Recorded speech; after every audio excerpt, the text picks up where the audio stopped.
Student, next topic in our chapter is the basic properties of electric charge. तो student यहाँ पर हमारे पास electric charge की 3 basic properties हैं जिसको हमें स्टडी करना है। तो सबसे पहले हमारे पास additivity of charge, second one is quantisation of charge and third one is conservation of charge. तो स्टूडेंट यहाँ पर हम एडिटिविटी ऑफ चार्ज को एक्सप्लेन देखते हैं किस तरीके से एक्सप्लेन कर सकते हैं, समझ सकते हैं। तो स्टूडेंट यहाँ पर हम क्या कर सकते हैं, जो एडिटिविटी होती है अकॉर्डिंग टू द डेफिनेशन क्या है, additivity of electric charge means that the total charge of a system is the algebraic sum of all the individual charges located at the different point inside the system।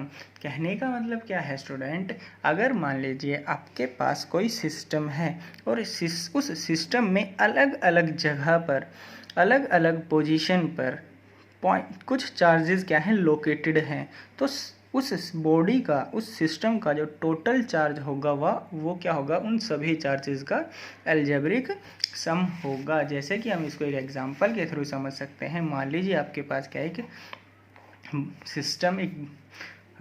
System है और इस system में यहाँ पर मान लीजिए Q1 charge रखा हुआ है। मान लीजिए इसको न्यूमेरिकल इसको हम क्या कह सकते हैं, Q1 चार्ज रखा हुआ है यहाँ पर, Q2 चार्ज रखा हुआ है यहाँ पर, Q3 चार्ज यहाँ पर, Q4, इस तरीके से क्या है स्टूडेंट, बहुत सारे चार्जेस रखे हुए हैं। तो जो टोटल चार्ज होगा इसमें वो क्या होगा, सभी का अलजेब्रिक सम। और स्टूडेंट यहाँ पर पॉजिटिव नेगेटिव चार्जेस भी क्या है इस तरीके से हो सकते हैं। जैसे कि मान लीजिए हमने क्या कहा, यहाँ पर -2 कूलम चार्ज रखा हुआ है, यहाँ पर +3 कूलम चार्ज रखा हुआ है, यहाँ पर +5 कूलम चार्ज रखा हुआ है, यहाँ पर -1 कूलम चार्ज रखा हुआ है और यहाँ पर कह दिया मान लीजिए -3 कूलम चार्ज रखा हुआ है। तो स्टूडेंट इसका जो टोटल चार्ज होगा वो क्या होना चाहिए, सभी का अलजेब्रिक सम। तो सभी का अलजेब्रिक सम क्या हुआ, ये Q1 हुआ, Q2, Q3, Q4, Q5, तो सभी को हमें क्या करना है, अलजेब्रिकली सम करना है। तो स्टूडेंट यहाँ पर Q1 है हमारे पास -2 कूलम, Q2 है हमारा +3 कूलम, ये है नेक्स्ट है हमारा +5 कूलम, नेक्स्ट है हमारा -1 कूलम, फिर है हमारा -3 कूलम।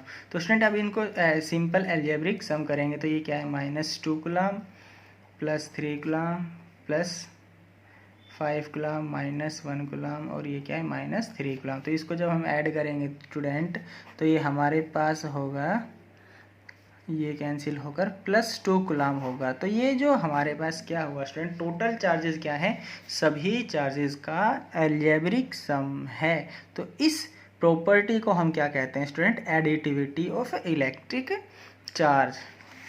इसको हम इस तरीके से रिप्रेजेंट कर सकते हैं, the total charge of the system is Q1 + Q2 + Q3 and Qn up to Qn। तो सभी चार्जेस का क्या करना है स्टूडेंट, हमें अलजेब्रिक सम करना होता है। स्टूडेंट नेक्स्ट जो हमारे पास प्रॉपर्टी है क्वांटाइजेशन ऑफ इलेक्ट्रिक चार्ज। तो स्टूडेंट यहाँ पर जो क्वांटाइजेशन वर्ड है, क्वांटाइजेशन वर्ड का जो मीनिंग होता है कि मान लीजिए ऐसी कोई क्वांटिटी है जो कंटिन्यूसली वेरी ना करे, उसके लिए हम क्या कहते हैं स्टूडेंट, क्वांटाइजेशन वर्ड को यूज़ करते हैं। यानी कि हम कह सकते हैं ऐसी क्वांटिटी डज नॉट चेंज, या फिर कह सकते हैं वेरी कंटिन्यूसली। तो स्टूडेंट इसको हम किस तरीके से समझ सकते हैं, मान लीजिए हमारे पास क्या है,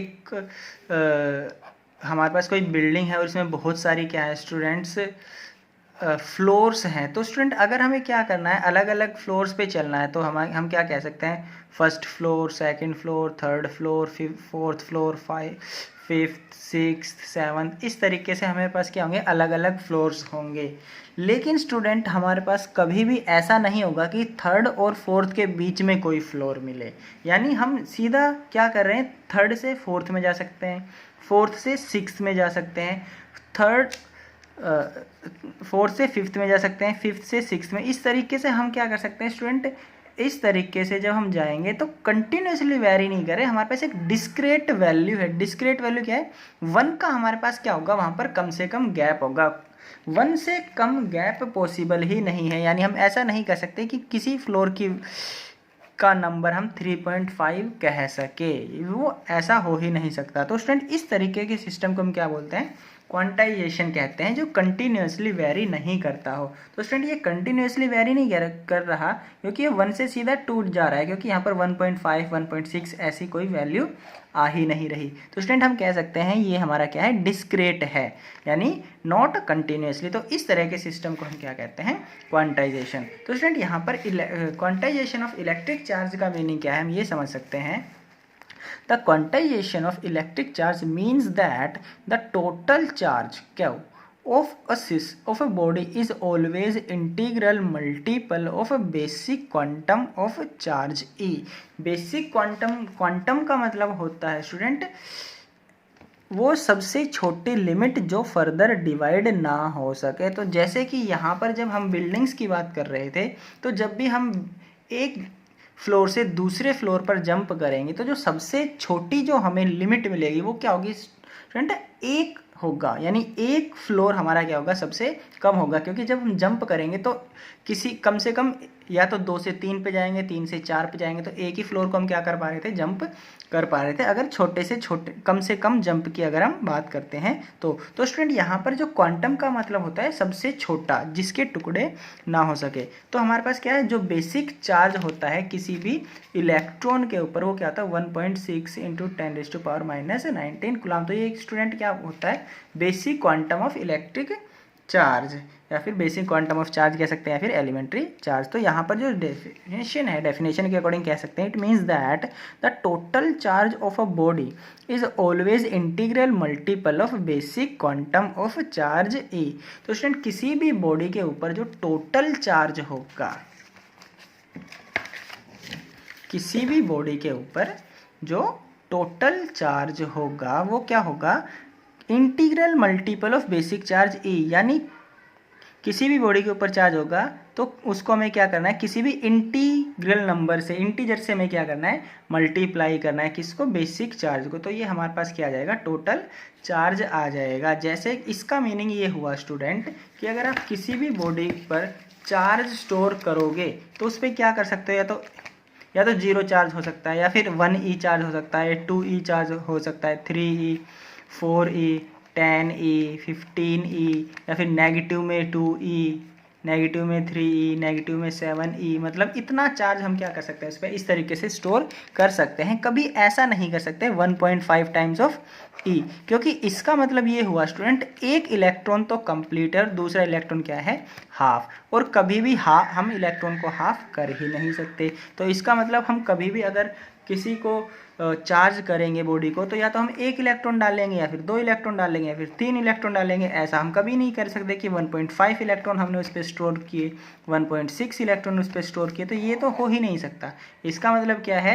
यहाँ पर जो उस पर चार्ज जो स्टोर होगा वो तो या तो 1E होगा, 2E होगा, 3E, या फिर नेगेटिव में भी स्टूडेंट पॉसिबल है। तो हम कह सकते हैं जो उसके ऊपर जो चार्ज होगा n टाइम्स ऑफ E होगा, मतलब इंटीग्रल मल्टीपल ऑफ E होगा। स्टूडेंट ये जो स्टेटमेंट है ये हमारी क्या है?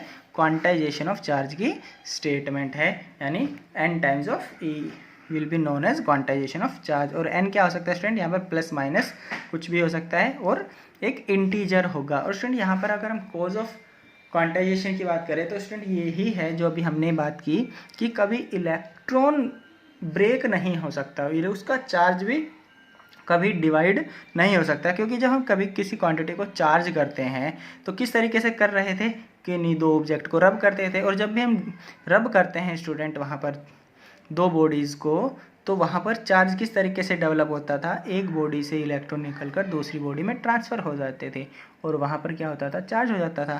तो स्टूडेंट यहाँ पर क्या है? The cause of quantization, the during rubbing only an integral number of electron can be transferred from one body to another। तो स्टूडेंट यहाँ पर ओनली इंटीग्रल नंबर ही क्या हो सकते हैं? ट्रांसफ़र हो सकते हैं। कभी फ्रैक्शन में इलेक्ट्रॉन ट्रांसफ़र हो ही नहीं सकता, क्योंकि इलेक्ट्रॉन कभी ब्रेक नहीं होते हैं। नेक्स्ट जो हमारे पास प्रॉपर्टी है इलेक्ट्रिक चार्ज की वो है कंजर्वेशन ऑफ चार्ज। तो कंजर्वेशन ऑफ चार्ज का मीनिंग क्या है, यहाँ पर हम दो स्टेटमेंट के अकॉर्डिंग इसको समझ सकते हैं। तो पहले स्टेटमेंट है हमारे पास, the total charge of an isolated system remain constant. तो स्टूडेंट यहाँ पर आइसोलेटेड सिस्टम का मीनिंग तो ये होता है कि एक ऐसा सिस्टम जिस पर एक्सटर्नल कंडीशन का कोई भी फर्क ना पड़े, जो अंदर है वैसा का वैसा अंदर ही रहे। इंटरनली कुछ भी हो सकता है, लेकिन बाहर से ना ही फोर्स लगेगा, ना ही कोई मटेरियल एंटर होगा, ना ही यहाँ से कोई मटेरियल बाहर जा सकता है, ना ही एनर्जी एंटर हो सकती है, ना ही एनर्जी बाहर जा सकती है। तो ऐसे सिस्टम को हम क्या बोलते हैं स्टूडेंट, आइसोलेटेड सिस्टम। तो यहाँ पर जो फर्स्ट स्टेटमेंट है वो क्या कहती है, the total charge of an isolated system remain constant.